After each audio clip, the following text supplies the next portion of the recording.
बिस्मिल्लाहिर्रहमानिर्रहीम। इय्याक नअबुदु व इय्याक नस्तईन। तो गाइज़, मुझे रिक्वेस्ट आई थी कि बाकी जो है ना फार्मा और पैथो के तो ऑलरेडी मैंने अपलोड कर रहे हैं लेक्चर। जितना जब मुझे टाइम मिलता है मैं अपलोड कर देता हूँ। Be sorry for that. लेकिन अभी जो है ना एक बिहेवियर साइंस का था, मैंने कहा चलो इसके भी ना साथ साथ अपलोड करते हैं। इंशाल्लाह 4 से 5 वीडियो बनेंगी और पूरी बिहेवियर साइंस जो है ना वो कंप्लीट हो जाएंगी। मतलब कोशिश करूँगा छोटे से छोटी वीडियो। और कल ये मैंने जो है ना वो बैठ के नोट्स बनाए थे। मतलब कल फ्राइडे था ना, तो मैंने फ्राइडे के बाद बैठ के, कल हमारा मैच भी था, सेमीफाइनल था। देखिए मैंने मैच से पहले ये सारे के सारे नोट्स बैठ के जल्दी में बनाए हैं। राइटिंग को इग्नोर मारिएगा, ठीक है। तो कि वर्कआउट तो करना ज़रूरी था ना, अभी भी देखें। एनीवेज मैं ये क्यों बता रहा हूँ, अच्छा हम ना बिहेवियर साइंस को, मेरे पास कुछ बुक्स पड़ी हुई थी, मैंने उन सब की जो है ना कलेक्शन करके उनको टेबुलेटेड फॉर्म में जो है ना वो कन्वर्ट किया है। इसी वजह से ये बिहेवियर साइंस है, तो मैंने ये माइंड अपने साथ रखा हुआ है कि हमने आज बिहेवियर को कंट्रोल करना है, इसके बारे में पूरी की पूरी स्टडी करनी है। तो बिना किसी टाइम को, समय को गवाए जल्दी से बताऊंगा आपको। ये सिर्फ उनके लिए है जिन्हें बिहेवियर साइंस पढ़ने में भी मुश्किल होती है। सही है, मैं पहले बता दूं या डिस्क्लेमर दे रहा हूँ, ये ना हो के बाद में। अच्छा, इंशाल्लाह जो है ना इसकी मैंने पहले ये नोट्स बताऊंगा, उसके बाद हमने पास्ट पेपर जो है ना वो डिस्कस करनी है। पास्ट एमसीक्यूज़ जो है ना वो भी मैं आपको इसी ग्रुप के अंदर इसी चैनल पे जो है ना वो शेयर कर दूंगा। जिससे चाहिए हो मुझे जो है ना वो कमेंट या व्हाट्सएप कर दे। अबाउट सेक्शन में मेरा नंबर है, मैं आपको वो पीडीएफ भी सेंड कर दूंगा। अच्छा, इंट्रोडक्शन टू बिहेवियर साइंस क्या है? बेसिकली जो है ना ये स्टडी ऑफ ह्यूमन बिहेवियर होता है, ठीक है। हमारा जो भी बिहेवियर है उसकी स्टडी बिहेवियर साइंस है। किस किस प्रिंसिपल के ऊपर ये वर्क करता है? साइकोलॉजी नंबर 1 पे, ठीक है। नंबर 2 पे सोशियोलॉजी। नंबर 3 पे एंथ्रोपोलॉजी। साइकोलॉजी क्या होती है? मतलब हमारा माइंड और बिहेवियर जो भी है ना उसको हम एक साइंस की ब्रांच में डिस्कस करते हैं, जिसे हम कहते हैं साइकोलॉजी। जो होते हैं ना साइकोलॉजिस्ट, वो यही करते हैं। सोशियोलॉजी मतलब किसी भी बंदे की सोशल लाइफ, मतलब वो सोशली कितना एक्टिव है और वो कितना जो है ना वो कंट्रीब्यूट करता है अपने माशरे के अंदर, वो सारे। एंथ्रोपोलॉजी क्या है? कि study of what make us human. मतलब जो चीज़ हमें बंदे का पुत्र बनाती है ना, उस चीज़ की स्टडी को कहते हैं हम एंथ्रोपोलॉजी। अब एंथ्रोपोलॉजी में स्टडी ऑफ कल्चर हो जाता है, हमारी जो सकाफ़तें हैं वो है, जियोग्राफिकल डिस्ट्रीब्यूशन हो सकती है। इसके अलावा sign and symptoms of disease, जो भी बीमारियां हैं ना उनकी भी स्टडी जो है ना वो एंथ्रोपोलॉजी के अंदर हम करते हैं। कल्चर, जियोग्राफिकल डिस्ट्रीब्यूशन और साइंस। और ये देखिए एमसीक्यूज आता है एंथ्रोपोलॉजी का, एससीक्यूज भी आया हुआ है, एमसीक्यूज भी आया, इस वजह से आपने ये लिखना है। अच्छा, अब जो है ना जो इसकी स्टडी करता है उसको हम एंथ्रोपोलॉजिस्ट कहते हैं। जो सोशल लाइफ को करते हैं सोशियोलॉजिस्ट, साइकोलॉजिस्ट। ये हो गया एक बात। अब नेक्स्ट कंसेप्ट है होलिस्टिक मेडिसिन का, फॉर्म ऑफ हीलिंग। या फिर ये ना जो भी थ्योरी ऑफ होलोइज्म है ना उसकी जो भी स्टडी होती है ना, अब इसके अंदर क्या है? Form of healing that consider whole person, मतलब पूरे के पूरे पर्सन की जो हीलिंग है ना उसको हम कंसीडर करते हैं। तो उसको मेडिसिन को कहते हैं होलिस्टिक मेडिसिन। इसके अंदर बॉडी आ जाता है, माइंड आ जाता है, स्पिरिट आ जाता है, इमोशंस आ जाता है। For emotional health and wellness, okay हो गया। पूरे पर्सन की इमोशनली हेल्थ और उसकी वेलनेस को जो हम डिस्कस करते हैं उसे हम कहते हैं होलिस्टिक मेडिसिन। मतलब ये बंदा है ना तो इसको मतलब पाँव से लेके ना सर तक जितना भी हमने इसकी हीलिंग को देखना है ना उसको हम कहेंगे होलिस्टिक मेडिसिन। ट्रेडिशनल मेडिसिन क्या होती है? सेपरेट करती है माइंड और बॉडी को, ठीक है। मतलब हमने फोकस करना है जो भी डिजीज क्वेश्चन है, मतलब अगर ब्रेन ट्यूमर है, मतलब दिमाग में कोई मसला है, या फिर उसका कोई और दिल का मसला है, एग्जांपल के तौर पर, तो किसी एक स्पेसिफिक डिजीज पोर्शन के ऊपर जब हमने फोकस करना है तो उसे हम कहेंगे ट्रेडिशनल मेडिसिन। ईजी सा है, कुछ भी नहीं है यार। नेक्स्ट हमारे पास आता है हेल्थ केयर मॉडल। ये भी ये एक ऐसी क्यों दवा हुआ कि हमारे पास अभी कितने हेल्थ केयर मॉडल हैं? तो मोस्टली बुक्स के अंदर जो है ना वो 3 हेल्थ केयर मॉडल हैं। एक है बीपीएस। बीपीएस मतलब आपने पूरा लिखना है, बायो, साइको, ठीक है, और सोशल। बीपीएस सिस्टम ये तीनों, बायो, साइको और सोशल, ये 3 सिस्टम हो गया। उसके बाद हमारे पास, ये तो साइड पे हो ना यार तुम। उसके बाद हमारे पास आता है integrated model of health care, ठीक है। मतलब एक मुतहिद मॉडल है हेल्थ केयर का। एक बीपीएस मॉडल है जो इससे भी कंसाइज है, इससे भी अच्छा है, वो है हमारे पास integrated method of health care. Number 3 पे आता है पब्लिक हेल्थ केयर मॉडल। मतलब हमारे पब्लिकली जो है ना वो कुछ बनाए हुए, जिस तरह बीएचयू होता है ना हर इलाके में, बेसिक हेल्थ यूनिट हो गया, आरएससी हो गया। तो इस तरह के जो है ना जिन जो काफ़ी आजकल नोटोरियस हो चुकी हैं। मतलब मेरी सिस्टर ने अभी पार्ट 1 का एग्ज़ाम देना था ना, तो उससे पहले जो है ना उन्होंने वो BHU को जॉइन करना, क्योंकि उसके नंबर होते हैं।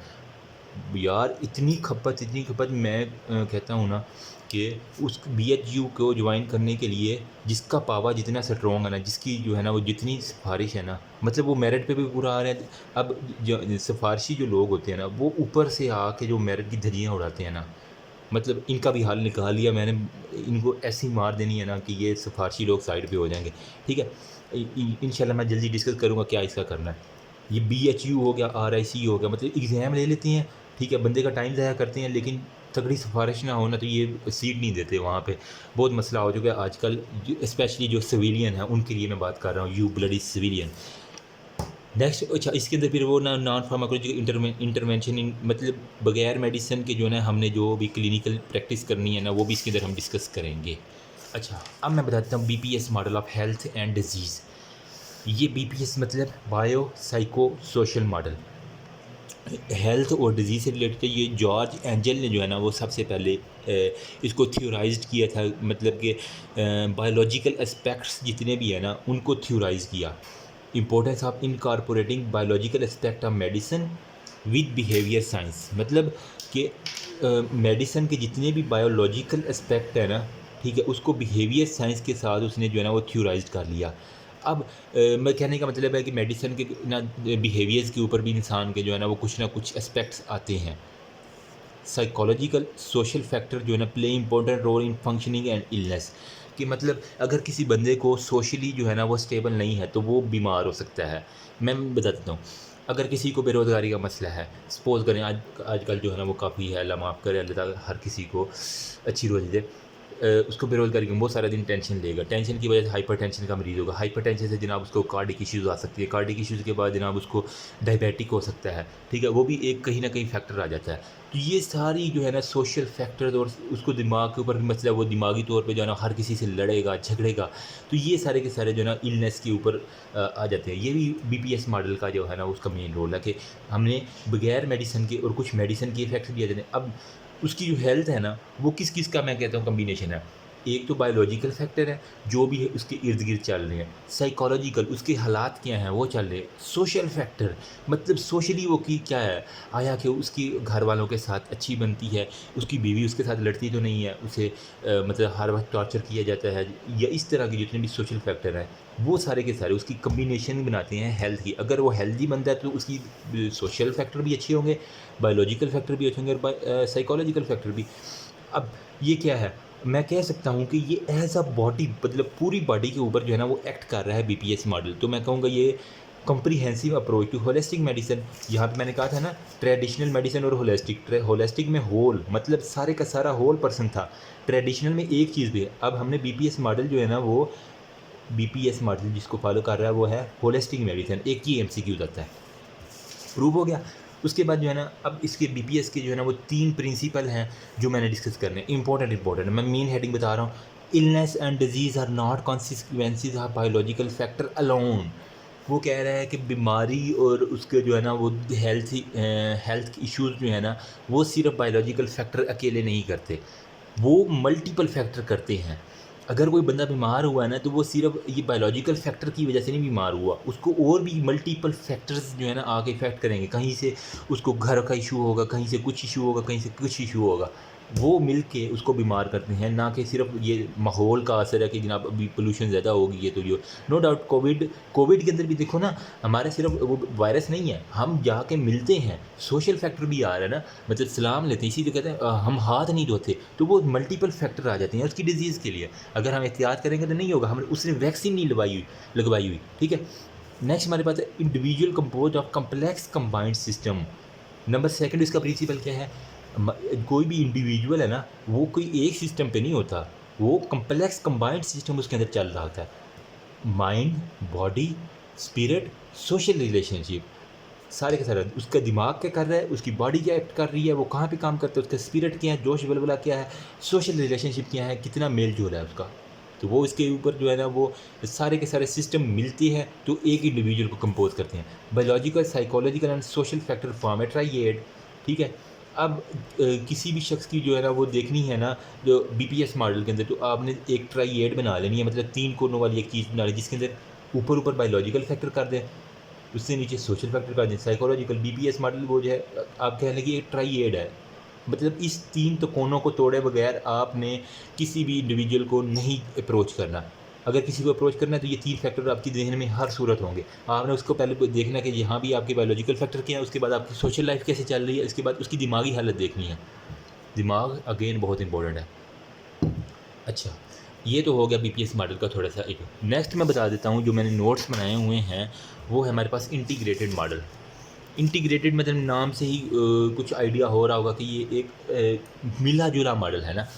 बॉडी, ब्रेन, माइंड, स्पिरिट और बिहेवियर साइंस, बी 3 बी हैं और एमएस हो गया। ठीक है, मैंने तो यूँ याद किया हुआ था B3 और एमएस। हर अस्पताल में एक एमएस होता है ना, ठीक है, जो बड़ा बड़ा होता है, जो पूरे अस्पताल को डील कर रहा था। तो body, brain, behaviour science, M से माइंड, एस से स्पिरिट। तो ये सारे के सारे मिल के जो है ना एक को रिलेशन करते हैं। और ये मॉडल इंटीग्रेटेड, पहला था बीपीएस, दूसरा इंटीग्रेटेड। इंटीग्रेटेड मॉडल जो है ना वो ज़्यादा एडवांस्ड है देन बीपीएस। एक बात ये जो फंक्शनल डिफरेंस 5 डोमेन के ऊपर हमने काम करना होता है, 5 डोमेन्स के ऊपर हमने काम करना है। कौन कौन सी? बायोलॉजिकल, कंजेनिटिव, बिहेवियर, सोशो कल्चर और इन्वायरमेंटल।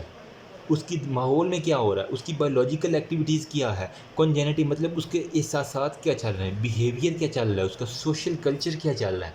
इन सारों को हमने 5 डोमेन्स के अंदर करके ना तो हमने एक सिस्टम बनाया है जिसे हमने कहा है integrated model of health care. Hope so मैं अपनी बात समझा पाया हूँगा।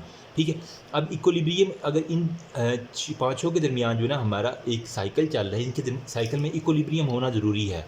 अगर इक्विलिब्रियम होगा तो हम अपनी हेल्थ को अचीव कर सकेंगे। इक्विलिब्रियम नहीं तो हम नहीं कर। अब ये हेल्थ, इन 5 डोमेन की इक्विलिब्रियम हमने कैसे मेंटेन करना है, अगर आखिर कुछ ना कुछ तो होगा। तो आपने एक एफएससी के अंदर भी पढ़ा होगा, फर्स्ट ईयर एमबीबीएस के अंदर होम्योस्टेसिस का मार्कर। अब बताने की ज़रूरत नहीं है यार। Tendency to seek maintain condition of the balance with its internal environment, मतलब अपने जिस्म के अंदरूनी मामलात को हर सूरत मेंटेन करना, खा एक्सटर्नल चेंजेस कुछ भी हों। ठीक है, जिस तरह देखो अभी गर्मी बहुत है ना, ठीक है, या आपने जिम के अंदर जाके ना वर्कआउट बहुत कर लिया है। ठीक है, ये देखो यार जिम के असरात मेरे कितने कट्स लग चुके हैं। एनीवेज, अच्छा, तो जिम के अंदर क्या है, आपका फ्लूइड लॉस ज़्यादा हो गया। तो आपने क्या करना है, होम्योस्टेसिस, अब मतलब अपनी हेल्थ को नॉर्मलाइज करना है, अपनी बॉडी सिस्टम को इंक्रीज़ करना है। आपने पानी और साल्ट का इंटेक इन हॉट वेदर के अंदर जो है ना, ठीक है, गर्म जो भी है ना जब चल रहा है, जिस तरह गर्मी चल रही है, तो आपने पानी और जो नमक है ना, नमकियात, इसका लॉस ज़्यादा हो रहा है, इसको मेंटेन करना है। पानी ज़्यादा पीते रहना है वक्त वक्त के साथ, ताकि हमारा होम्योस्टेसिस, आपको प्यास लगेगी, ठीक है, तो आपने पानी पीते रहना है। एलोस्टेसिस क्या होता है? ये तो है ना जब हमारा पानी वगैरह निकल गया, पसीना निकल गया, फ्लूइड लॉस हो गया, तब हमने किया। एलोस्टेसिस क्या है? Individual make adaptation by predicting changes in advance, मतलब वो पहले से ही अपनी तैयारी कर लेता है। जिस तरह देखो ना, अब गर्मियों के दिन है, जब मैंने अगर जाना है जनाब क्रिकेट खेलने, तो मैं कहूँगा यार शाम को खेलते हैं, ठीक है, दोपहर को गर्मी बहुत है। तो मैंने क्या किया, ऑर्गेनाइज़ किया वर्क को इन हॉट डेज के अंदर। पहले से मैंने अपनी जो है ना वो कर लिया कि मेरा ज़्यादा जो है ना वो चेंजेस ना आए। या फिर हम क्या करते हैं, सर्दियाँ आने से पहले, अगर सिंपल एग्जांपल निकाल लो, रज़ाइयाँ निकाल लेते हैं, तो वो क्या है, अडाप्टेशन कर लेता है बाय प्रिडिक्टिंग चेंजेस। चेंजेस से पहले अडाप्टेशन, या हम एसी की सफाई करवा लेते हैं गर्मी आने से पहले कि हम गर्मियों में ईजी रहे। तो ये सारी की सारी सिंपल वर्ड में एलोस्टेसिस है कि पहले से प्रिडिक्ट कर लेना कि ये होने वाला है, बारिश होने वाली है, तो अपनी छतरी रख लो।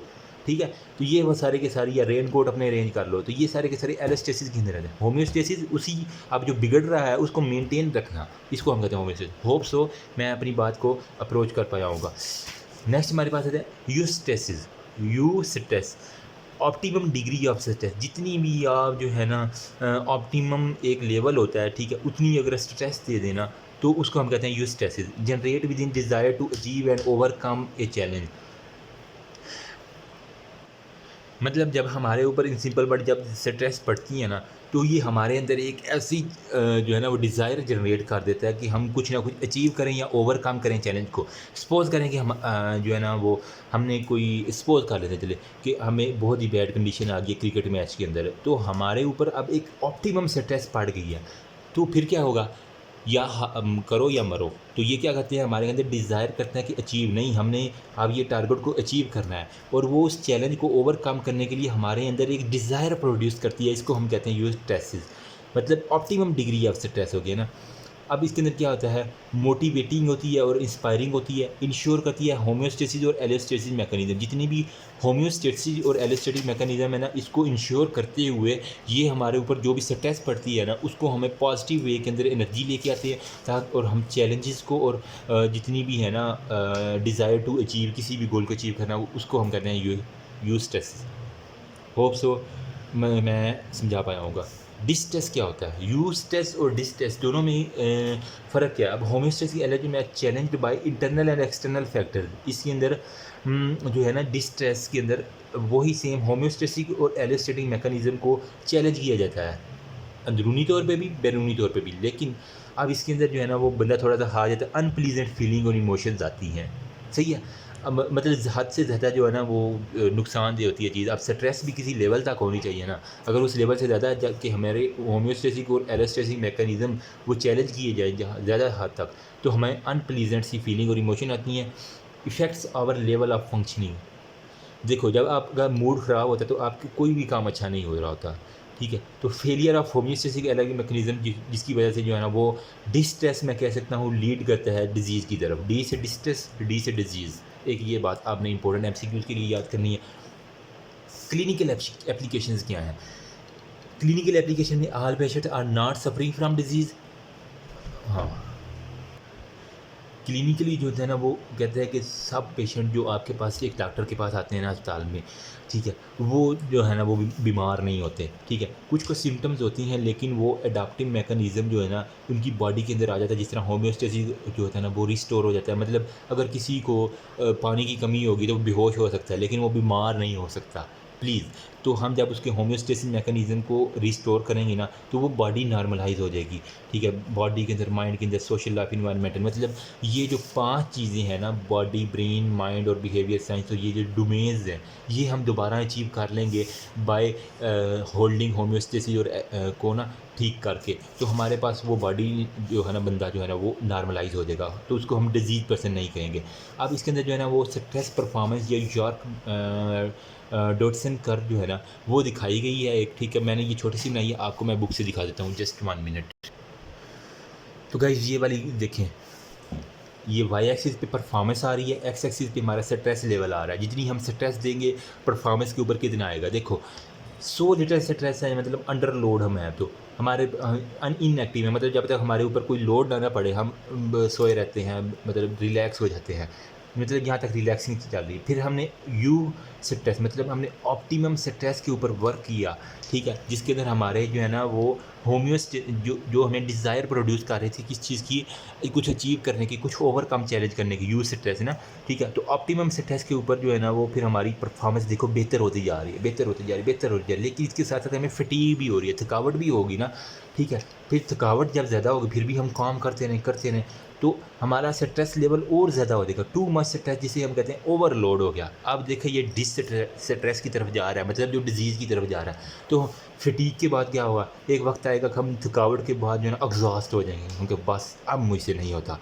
मतलब फिर अगर लेकिन मज़ीद और हम बर्न आउट कर देंगे, मज़ीद और स्ट्रेस उसके ऊपर डालेंगे ना, तो क्या करेगा वो बंदा, हमसे एग्जॉस्ट होने के बाद लड़ने लग जाएगा। तुम होते कौन हो मेरे ऊपर गुलामी करने वाले? तो एनजाइटी, पैनिक और गुस्सा उसे आना होगा। अब जब वो लड़ेगा, झगड़ेगा, मज़ीद हम कहेंगे नहीं तुम काम करो करो, उससे करवाते रहेंगे, तो फेलियर ब्रेकडाउन, वो गिर के बेहोश हो जाएगा। और देखो हर चीज़ की एक लिमिट होती है। ऑप्टिमम जो है स्ट्रेस तक, ये देखो यहाँ तक जाइए, उसकी परफॉर्मेंस यहाँ तक आ गई। उसके बाद हमने लोड किया, वो एग्जॉस्ट होता गया, उसकी परफॉर्मेंस भी गिरती जा रही है। तो स्ट्रेस लेवल जो ज़्यादा किया हमने, परफॉर्मेंस गिरती जा रही है। तो ऑप्टिमम लेवल को आपने नहीं भूलना, यूज स्ट्रेस। उसके बाद जब ओवरलोड करेंगे तो उसकी जो है ना परफॉर्मेंस कम होती जाएगी। ये हमें आता है स्ट्रेस परफॉर्मेंस ग्राफ, ये इंपॉर्टेंट है, ड्रा करने के लिए आता है। ये इसको यर्क डॉटसन कर्व भी कहते हैं। तो आपने ये दोनों नाम इसके याद करने हैं। होप सो अच्छी हो के तरह मैं समझा पाया होगा। फिर भी अगर किसी को मसला हो तो यहाँ तक, अभी वीडियो 20 मिनट की होगी, अपलोडिंग में थोड़ा मसला होगा, अभी मैं नेक्स्ट वीडियो में आ जाए उसके अंदर मैं सारा आपको गाइड करता हूँ। अगर यहाँ तक किसी को मसला है तो please ask me. Thank you so much. अल्लाह हाफिज़।